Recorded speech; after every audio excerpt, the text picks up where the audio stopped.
Welcome back to the Speaking and Communicating podcast. I am your host, Roberta. If you are looking to improve your communication skills, both professionally and personally, and also improve your mindset, this is the podcast you should be tuning into. And by the end of this episode, please remember to subscribe, give a rating, and a review. Today, we have a guest who will help us to not only shape our mindset, but give us the step-by-step practical guides and how to not only set goals, but achieve them. And he is the author of the Single Seat Wisdom Volume series and the founder of Single Seat Mindset. Please help me welcome Dominic Teich. Hi, Dominic. Hi, Roberta. Thanks for having me on your show. Thank you for being here. I'm excited about our conversation. I think it's going to be exciting. Like I said earlier, it's going to sound like some Top Gun stuff. It'll be right up, I'm sure, right up your wheelhouse. Right. So, welcome and tell us a little bit about yourself. Yeah, so I am, as we were talking before, I'm human. I'm a dad. I have a wife, lovely wife. She's the drive behind a lot of the things that I get to do. And we've got 4 little munchkins here at home. Nice. And currently I'm a full-time fighter pilot instructor in one of the schoolhouses for the F-16 here in Phoenix, Arizona. I've been a civilian flight instructor. I've owned several businesses. I currently own 2. And the most exciting one that gives us a lot of purpose is Single Seat Mindset, because not only do we get to give back for all of the experiences that we've had in our lives, either that as a fighter pilot or other life experiences. We take all the money from Single Seat Mindset, that company, and we give it to a children's cancer nonprofit.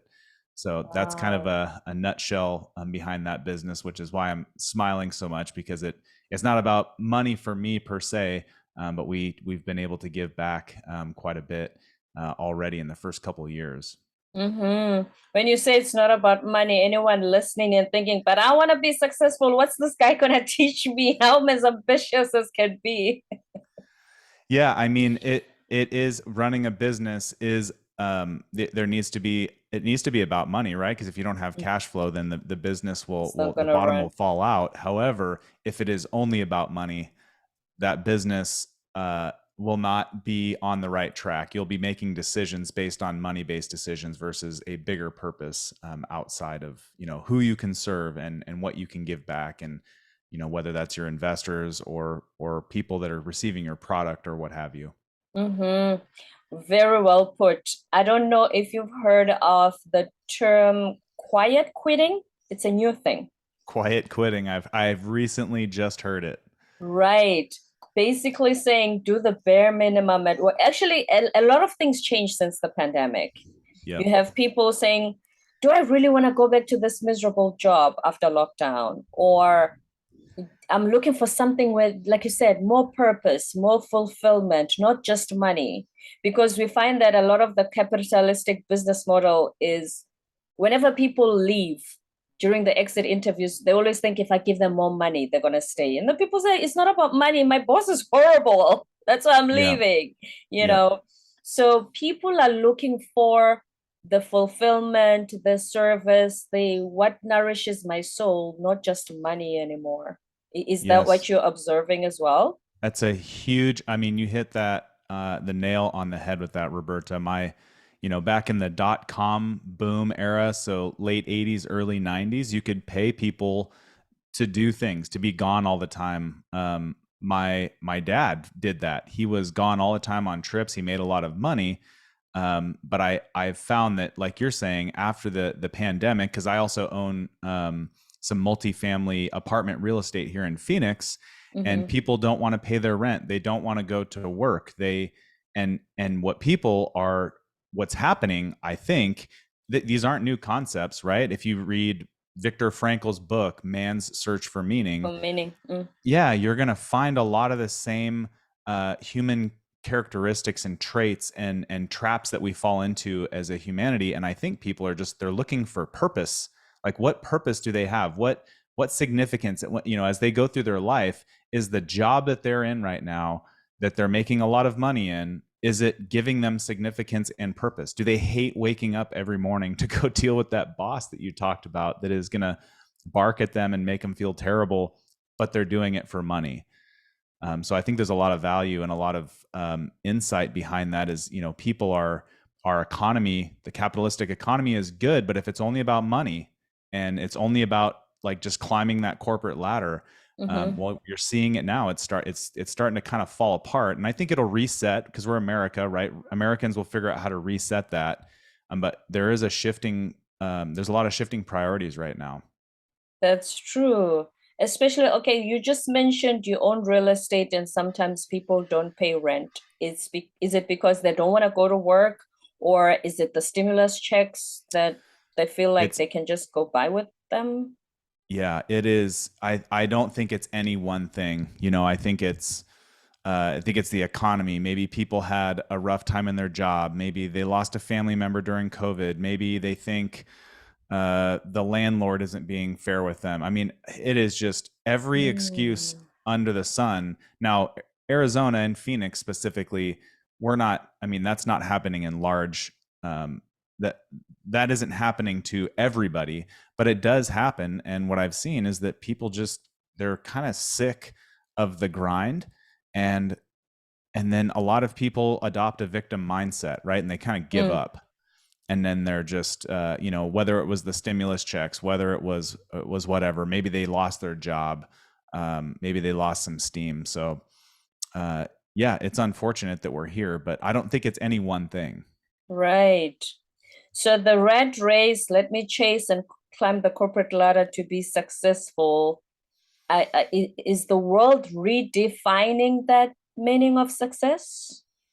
Because we I were think sold the idea that success means happiness, which means then chase, climb, make more money. Then you'll have the big house, the picket fence, and travel to the Caribbean for 2 weeks of the year. And then your life is perfect. yeah, that's not how the real world works. And I think, to answer your question, this is just my own perspective. I think Mm. it's only gotten more muddled.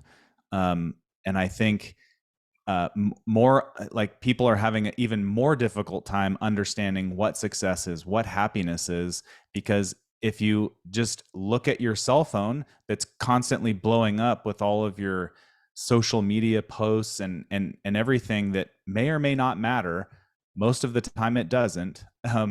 If you're watching the news, all you're seeing is bad news and how everybody else is having this amazing life on social media, but little old Airbrushed. you, yeah.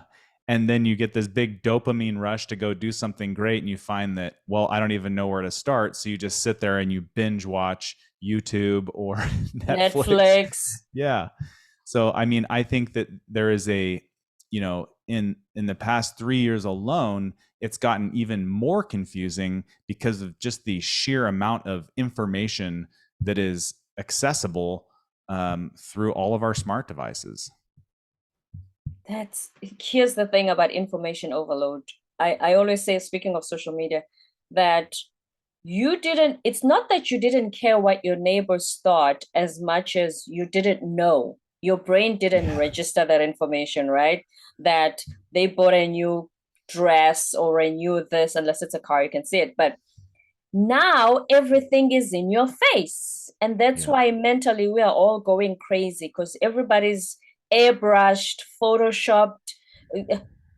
Some people, they pretend to be in Paris and they're in Arizona. You know what I mean? Yeah. So all that is in your head messing up with you, thinking your Yeah. life really sucks because some people are in Paris when they're really not. So this information overload, one moment we say it's so good that the information is out there. I can learn how to code being on YouTube. I don't have to go to university anymore. But then this other part of the other side of the coin, this Yeah. thing, all these things that cause us mental health, how do we get that under control, if at all? So I think we can go back to the early Greeks, even before Jesus walked the earth, even before Christianity was a thing. And a lot what the Greeks talked about was discipline and virtue. And I think that those two things at an individual level, um, humanity right now, not everybody, but a large part, and specifically in the United States, as we've weathered this long COVID hangover or whatever you want to call it, people are lacking the discipline to put their cell phones down, to just simple things, simple techniques. If you're going to look at social media, don't look at it all day. Maybe schedule that for your brainless activity at 6:30 p.m. after you eat dinner. But don't look at it during the day, especially if you're trying to do something. So in regards to discipline and mindset, having a disciplined mindset to, in the morning, for 5 minutes, sit in silence, turn everything off, maybe have a pen and paper in front of you, and think about your day. Think about what you can do. I think, honestly, I think this was on Oprah. They did a show, and one of the words that they came up with was intentionality. What is your intention today? So if you're a spiritual person and you're praying, you should have intentions to, help charity, or even simpler, I'm going to smile at 3 people today and open the door for 1 person. So you can even make it even smaller. Like, I'm going to positively impact somebody's day by saying something nice to them that is meaningful. It's not fake. They did something that is well worth, they deserve that feedback, and I'm going to make sure that I do that for them. I'm going to get outside of my own head and help some other people. So the discipline piece of it, of, just charting your day, what does that look like? And then everybody does it a little bit differently. My schedules run pretty tight, because we probably have about 10 times as much going on as I did, 6 to 9 years ago. But I probably work about half as much. And that's just being disciplined throughout the years to find out what works, what doesn't, and sticking to that schedule, because those things in your schedule that will come and knock you off your track through your day, you have to have the discipline, the willpower, and the mindset to be able to, right your ship as it starts to tip over and go, hey, that's an emergency for that person. That's not an emergency for me. For me. Yeah. Yes. But then also being able to see, hey, their emergency, that is, my wife or my kid or somebody that really matters in my life, clearly. However, in a work environment, if everything's an emergency, I had a boss on my first deployment that everything was an emergency. Literally every time I talked to him, he was, if the emergency was 10, he was at a 10 all the time. And so the problem with that from a leadership perspective is that when everything's an emergency, nothing is. So anytime he would come in, it took me about 2 months, because I was pretty young when I was learning this, but after about 2 months, and then month 3, 4, 5, 6, and 7 of the deployment, I kind of ignored the guy, because everything was an emergency. You had become desensitized. Yeah. Yep. Completely desensitized to everything. And every time you talk to me, if your life is an emergency, well, then I'm probably going to stop talking to you, because you increase my heart rate, and I don't need that in my life. Exactly. So to sum that all up, I think these are not new concepts. Social media, we're in the information age. There's all this knowledge everywhere, but people don't have the discipline to effectively and persistently apply that knowledge in a way that is impactful, purposeful, and gives them some significance at the end of the day, because most people want to feel like they meant something in this life. And if they don't, they haven't found something. That's what they are looking for. And here's the thing. When I say, for instance, I download a new app, I download Twitter, whatever it is. The first thing I do, I go to my settings and I switch off the notifications. Because what I've noticed is, especially those people who cannot put their phone down, they are controlled by the sound of the ping comment, ping message. And like you said, that emergency, that person who wants to talk to you now, that should not automatically mean that's your agenda for right now, to have a conversation with them.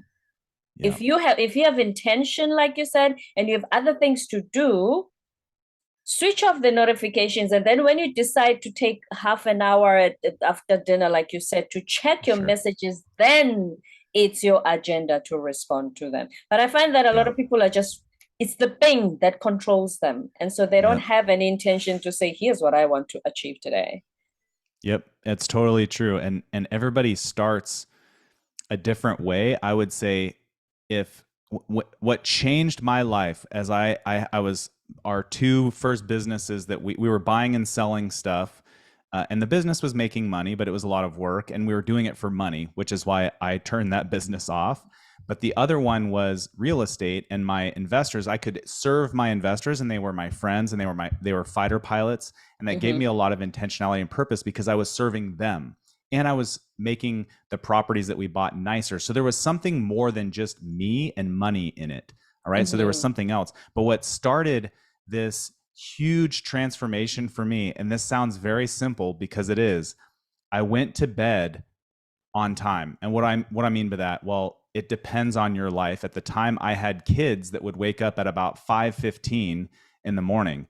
So I needed to get up at least an hour before them. So at 4 in the morning, I needed to get up, which meant I needed to get to bed on time so that I was rested and I could get some work done before I went into my Air Force job as a fighter pilot.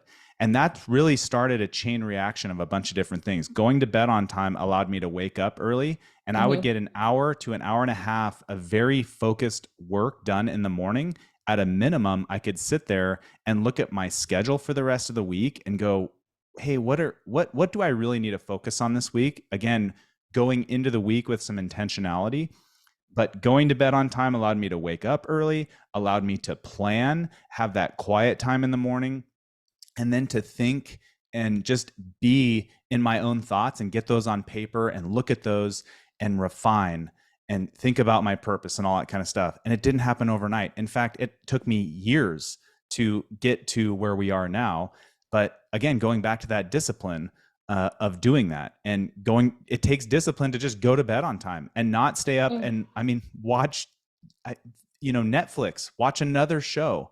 Like now it's only 20 more minutes. we actually brag about binging on a series the entire weekend. Like it's a good thing.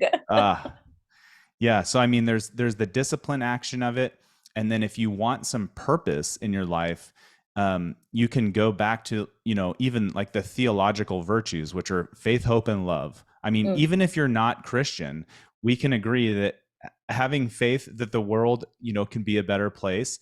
Hoping in that, and then loving our fellow man. I mean, those are very simple concepts that have been around thousands of years. Of course. And yeah, if you take discipline and you take some of virtue and you add them together, I mean, these aren't new concepts, but they're difficult to do. Think about it. All we're doing is consuming information, consuming knowledge, and it can lead us down a path that I got caught up in my own life that we can talk about here in a little bit, which is what I call the achievement hamster wheel. And it just never stops, and it'll eat you alive. Please tell us more about that. So it's, as I went through my life, people from the outside, right? Just like on social media, they will, they will judge you and they'll look at you and what you're doing, right? So as a fighter pilot, people went, oh, Dom Slice, he must be successful. And I'm like, well, I hadn't defined success, but I had achieved a lot in my life. By the time I was 19, I had gone through, I had my undergraduate 4-year degree. I had been a downhill ski instructor. I was a civilian flight instructor. I had worked at several different jobs. I got promoted at my flight instruction job ahead of like 12 other guys. And so I was achieving things, right? At I was 19, which means you would have finished high school and college when? That's its own story, but I started college at 16. And getting to that point, that's a long story, but I decided to get my GED and start college at 16 for what life had dealt me at the time. And so I started flying. And by the time I was 19, I had achieved all this stuff, but I wasn't successful in my mind because I wanted to be an airline pilot or a military pilot. Okay. But then as I went down that path and became a military pilot, I had achieved that, but I wasn't successful. And then I became a fighter pilot, and then I became an instructor pilot. And then I was teaching in the schoolhouse here, and everything fell apart. I had kind of a breakdown of sorts where one day I was getting ready to step out the door to go fly. And I was asked, hey, is everybody ready to go fly? And I said, I'm not. And that was the first time in probably about 16 years that I had been flying airplanes. And I said, I'm not ready to fly. And I don't know what's wrong in my mind, but up to that point, everybody that viewed me, I had, 2 businesses, The apartment investing real estate business was going good. We were making money. I had a nice house, nice car, The beautiful wife. checklist, the Yeah, I had all the checklist, checklist everything is done. there. I Yeah. had achieved all of that, right? But then I hadn't defined success. So then I defined success as I'm going through and piecing my brain back together, right? As Mm-hmm. I'm in counseling and trying to figure out like what screw is loose, what am I doing wrong? So then I defined success and I realized that I had already gone through that. So I had been successful. I just needed to define it, but that didn't fix my problem because there wasn't a whole lot of significance outside of myself past that. Meaning I had achieved success, but there wasn't significance for the next thing. And I'm not saying to jump in and achieve more stuff. I'm just saying, why? What significance did that have? What significance does that have to my kids? I mean, my kids aren't going to care when they're in their 30s, 40s, 50s, and they have their grandkids, and they're going to be like, Dad was the fighter pilot instructor of the quarter in 2020. They're not going to care about that. They're They're just going to gonna care care. about the fact that you tucked them in bed when they were young and read them a Yes, book. exactly. So we get wrapped up in all of that and we start to assign self-worth to that and we start to make that part of our identity.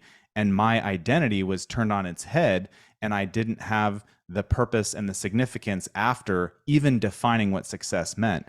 So I think it's the lessons learned from that is, you know, some people, if you're a goal setter and an achiever, you may fall into that trap, but that's not the end of the world. But if you're not wired like that and you can avoid that, the things that can help you is as you're achieving things, you don't have to say yes to everything, right? Just because the world tells you that, you don't have to. And then as you define success, make sure that after you are, as you're approaching that, as you're ending that story, you need to have if you're an achievement person, if you're a goal setter, what is your next story and what significance does that give you? So having that, otherwise you end up with these, call it a midlife crisis. I think that's what it was, right? I just crashed at this midlife point in my 30s and I was looking around going, I did it. I made it. I'm here. Why do I feel like garbage? Wow. That feels it's funny because like I said, we've been sold that all the things you listed, that's what success is. But then at the end of the rainbow, when you're supposed to collect your gold and say, ah, Dominic, you made it, you felt completely the opposite. So what I'm wondering is if you, because you talk about the word significance, and we all want to feel significant. It Yeah. seems to me like what brought your feet back to the ground was having a family and children, and it sort of shaped your perspective That helped a in a lot. way. I don't know if it wasn't any one specific thing. It was accumulation of things. It was, Mm-hmm.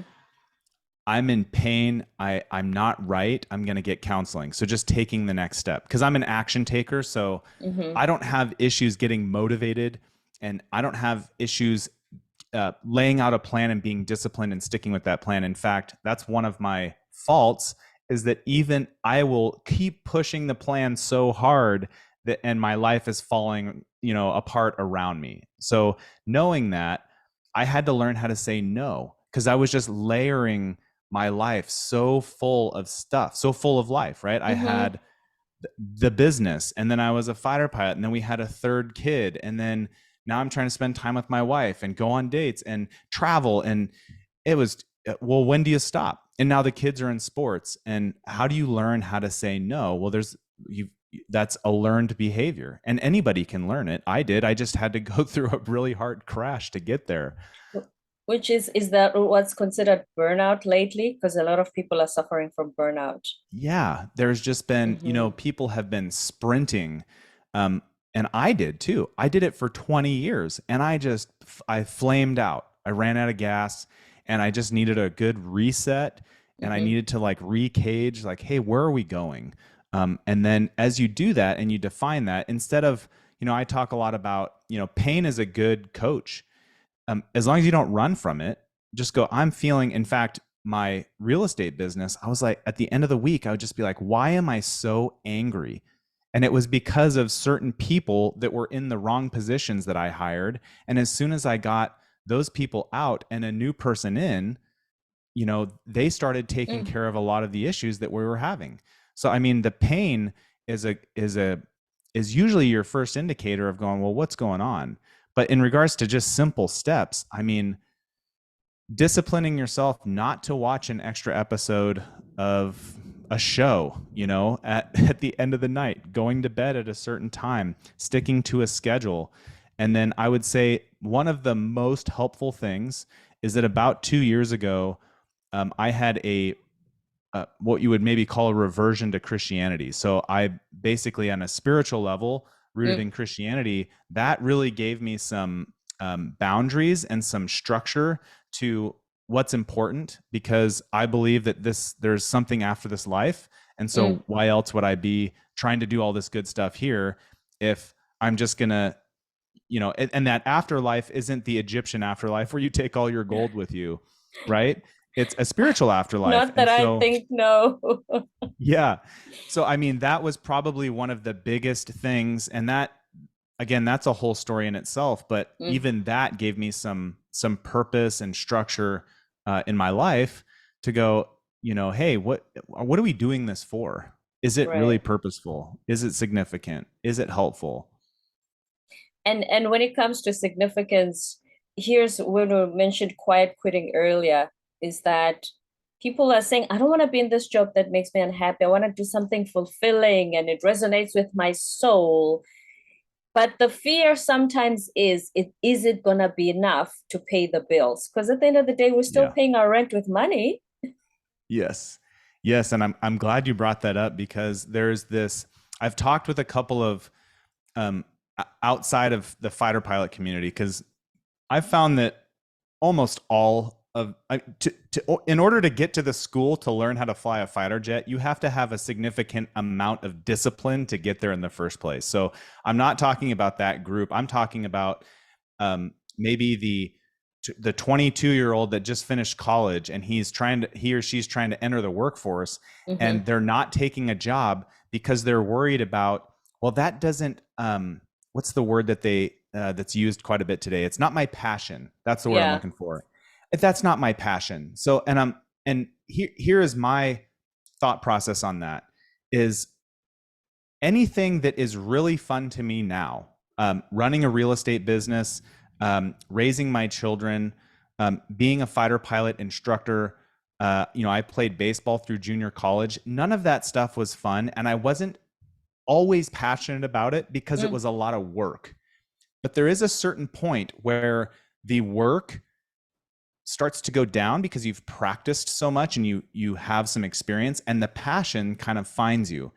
And so my thought process is, even if that job, if it's a good job and you can learn something from it, give it a rip, take that first step, do your homework and find the different, maybe paths that you could take, but then pick one and get going. And guess what? You'll learn something there. You may just learn what you don't want to do. So, but you've started, right? And so you've taken that step. Whereas you've got all the people back in this one camp that are sitting there figuring, I don't know, I can't figure it out. And not in your bedroom. No, you're not just going to sit and what's my passion? Well, scrolling Facebook. Yeah, I want to be an influencer. And I'm like, well, what does that mean? And why would people want to be influenced by you? When you haven't done anything yet since you left college. So go climb a mountain and almost die and then write a book on that, because that's more interesting than you laying on your bed and looking through social media. and all the airbrushed influencers and saying you want to be one of them. What significance are they bringing to anybody?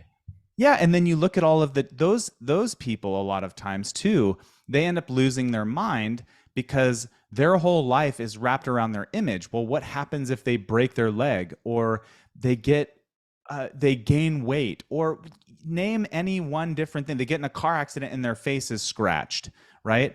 Oh, my life is over. And it's like, well, it's because you built your life around your image, and success to you was your image, and that's your identity. And now that got shattered, you don't have any significance to your life, right? And I did the same thing. I built this big identity around myself that was based on, I'm a fighter pilot and I'm this macho thing. And that's fine to have. Those are pieces of it, but that can't be all of you that defines you, because if that falls apart, who are you? Yeah, who am I? right? And so that's kind of man's search for meaning, right? These aren't new concepts. Is Right. who am I? What am I wired for? Where is my identity? And it's got to be something deeper than your business, your job, and your profession. Mm-hmm. So how did you get started on this single seat mindset series?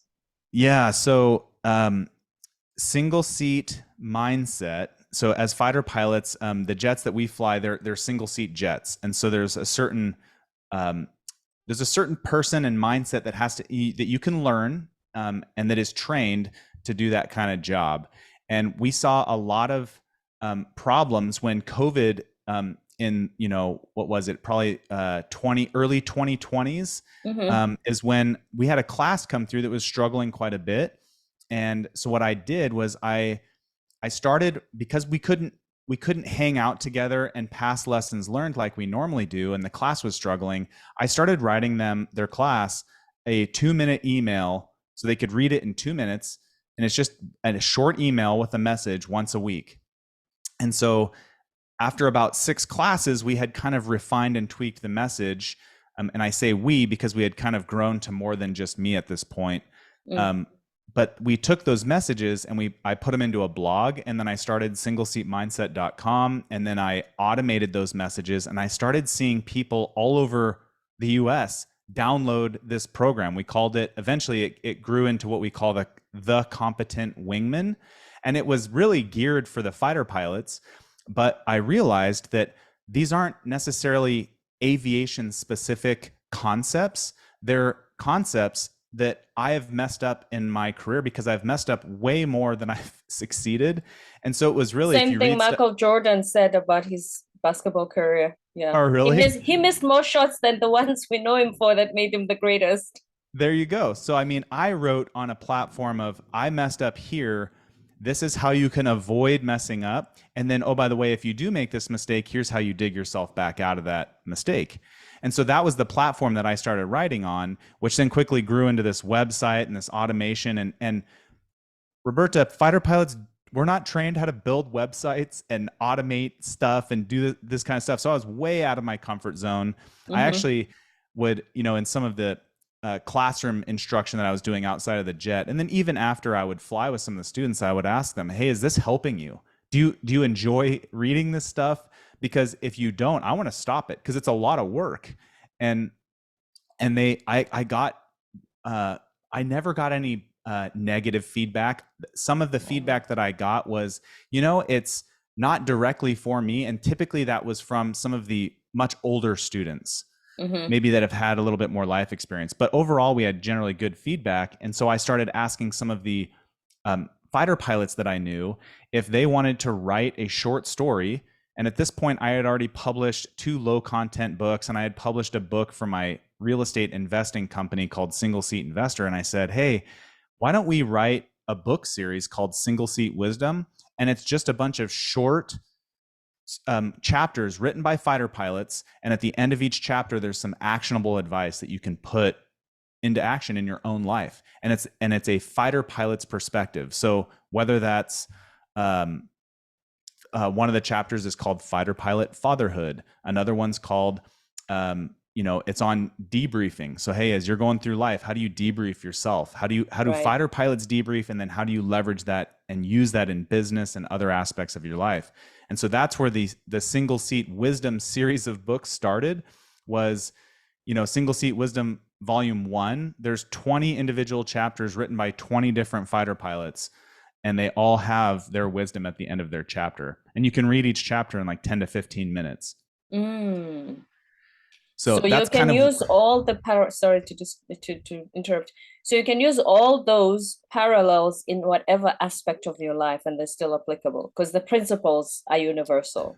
The principles are the same. I mean, one of the chapters mm-hmm. is written by a fighter pilot who lost his wife to cancer. And so his chapter's on perspective. Hey, if you're going through life and you think you have it bad, well, look around you, because there's always somebody that has it rougher than Worse. you. So pull yourself back up and get going again. Give yourself that day or whatever you need to kind of mope around and feel sorry for yourself, but address the pain, get your team back together and get going again. Mm-hmm. So it's about perspective. And then when it comes to the book series, you like you said, you're working with the fighter pilots to put it together. How have you had any feedback from non-fighter pilot readers? That's the majority of our feedback. Oh, That is what gives me so much purpose and significance behind writing these books, is because nobody has put together a business model and a book series that highlights other people's stories in the fighter pilot world. It doesn't exist. So as we collect these stories, there's fighter pilot books all over the place, but mm-hmm. I have yet to find, and I would love it if somebody would show me something that proves me wrong, and I'll eat my words, but nobody has published books that have 20 fighter pilots in one place. And I would have loved that as a kid. Now, granted, I loved aviation and jets and that kind of stuff, but the majority of the feedback that we get are from non-fighter pilots, that are just they pick up the book and it's just so radically different than what we're seeing. It's very, I would say it's kind of countercultural. Yeah. Because even a lot of these fighter pilots are Christian, so they put a Christian spin on their chapter, or some of them own businesses, or some of them have had really tragic life things happen to them, or they're just telling their story. There's a fighter pilot that wrote a chapter in volume 1, and he talked about his first deployment, and his chapter is called Ready When It Mattered. And at the end, it's a fighter pilot story about being a fighter pilot and being deployed and in combat and being ready when it mattered. And it's giving me chills because I love to read those types of stories. They're pretty short. They're just like a little battle story. And at the end, he wraps it all up. Mm-hmm. And it gives us a lot of significance, because those fighter pilots that maybe would have never, in fact, most of them would have never written their own book. Some of them have written their own books. They now get to have something published, and that gives them significance. And oh, by the way, for them to be part of the project, they send money and have to send me the receipt. They send money to the Children's Cancer Nonprofit before they can be an author. So not only are they giving their time, they're paying money to a children's cancer nonprofit to be a part of our project. So they get even more significance, because they're giving to charity and they're giving back in story form. Which is how we can redefine success instead of the definition we've had all those years. Yeah. Maybe just significance. Ask yourself that question. Hey, I'm achieving all this stuff. Let me define what success is. And then after I define it, take one extra step and say, what significance will this success have?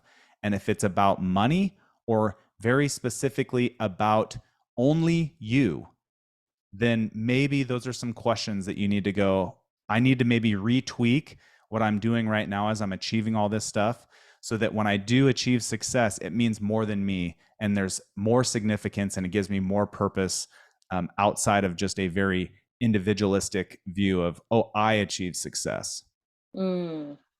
It's funny, how did we become so individualistic when clearly we've, as humans in our very DNA, we've always been a species that seeks connection?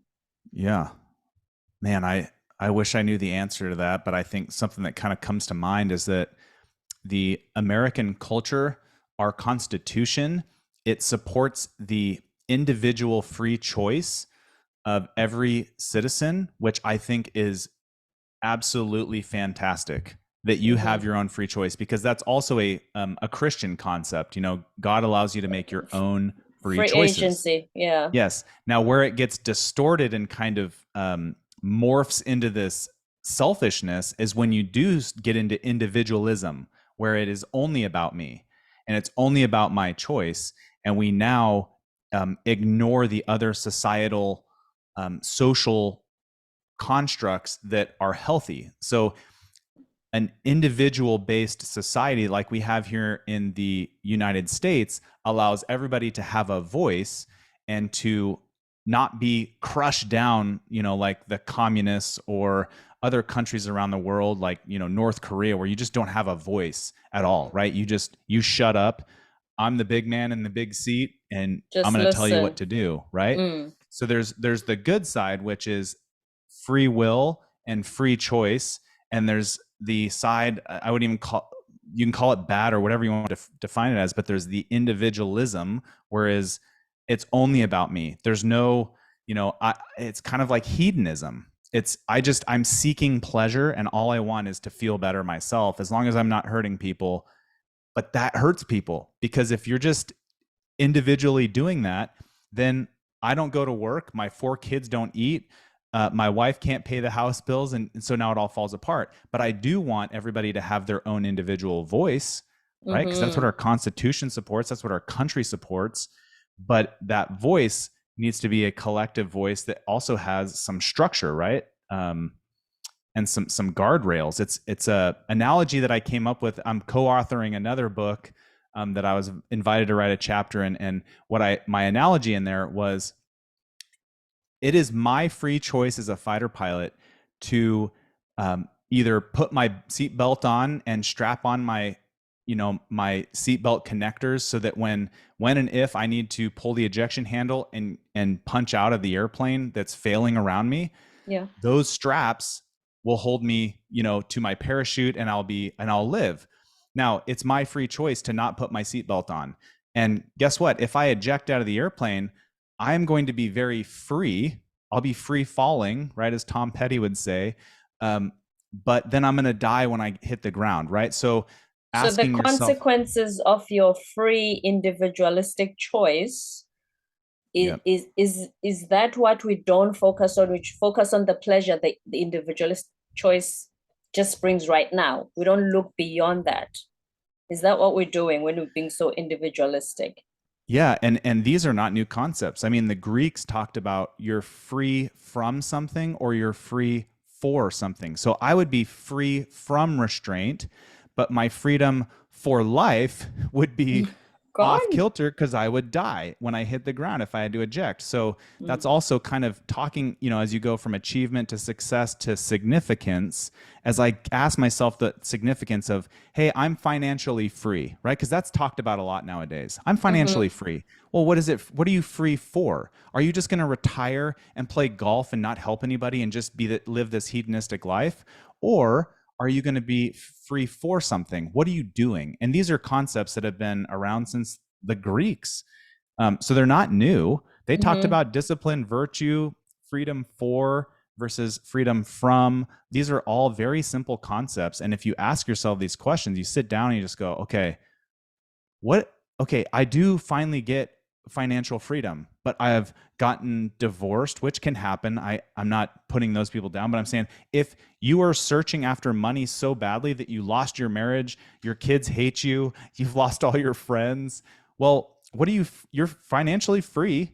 But free from what? Yeah, but what are you free for? Right? So now you don't have to go to work if you don't want to, but then you lose your mind because you have no significance. Like, what am I doing this for? Freedom for. Yeah.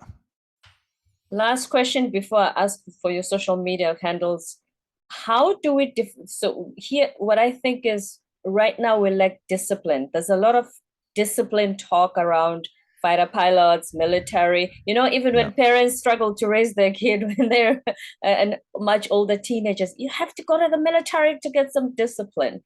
If we don't all sign up for military service, how do we at least get some discipline in our lives and be focused? Because I don't think, if we can, then all the other information overload, we can have that under control, so to speak.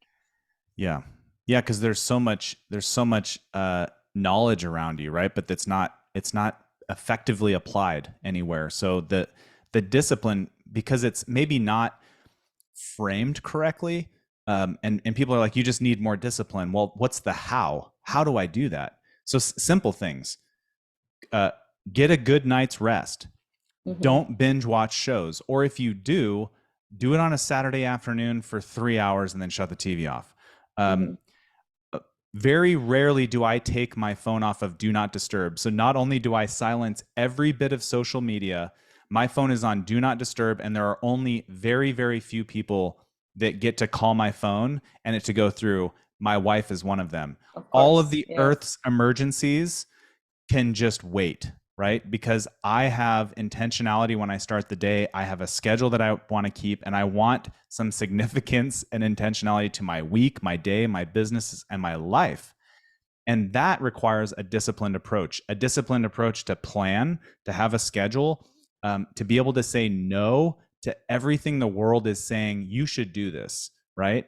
You don't need to post a selfie of you on your social media. What you do need to do is wake up early and get out the front door and take a walk, and then start running a month from now and exercise. And but that all takes a disciplined approach. So I would, what is your plan? And then as you write your plan down, because for some reason, when you write your plan down in the silence of the morning after a good night's sleep, you write your plan down. When you write your plan down, it sounds kind of cheesy, but there's something about putting something on paper that helps you subconsciously hold yourself accountable to that. And when you do Right. that, a week from now, you'll look at what you thought was going to be challenging, and it's almost already taken care of itself because you subconsciously put that in your mind, and you've been intentionally seeking after that throughout your whole week. And you didn't even have to really plan it out. But as you get better at it, you will be able to plan those very incremental wins. So it's just a step at a time. And for me, I'm a very impatient person, so I had to learn how to be patient with the process, because it took me a long time. We're talking years to get to where I am now. But man, was it worth it. Very worth it. Dominic Teich, the author of Single Seat Mindset and a fighter pilot instructor. Now, before you go, first of all, tell us where to purchase Single Seat Mindset book series and where to find you on social media. Everything is at one spot. So it's singleseatmindset.com. There's links to the books. You can access the insider circle there to get access to our other programs. Most are free. And then all of our social media is either at the footer of the webpage or it's on the insider circle page. So singleseatmindset.com. You can find everything there. That's the launch pad. Singleseatmindset.com. Does the inner circle means just fighter pilots? No, is it it's a all VIP the membership for everybody? Nope. It's right now it is open membership. We're not charging for it. And there are special products that we're constantly refining and adding to there, but we now have over 40 fighter pilots on the Single Seat Mindset team, which is pretty exciting. So there's more to come. Okay, awesome. Thank you very much, Dominic Teich, for being with us today on the show. Thank you, Roberta. I had a great time. Thanks, me too.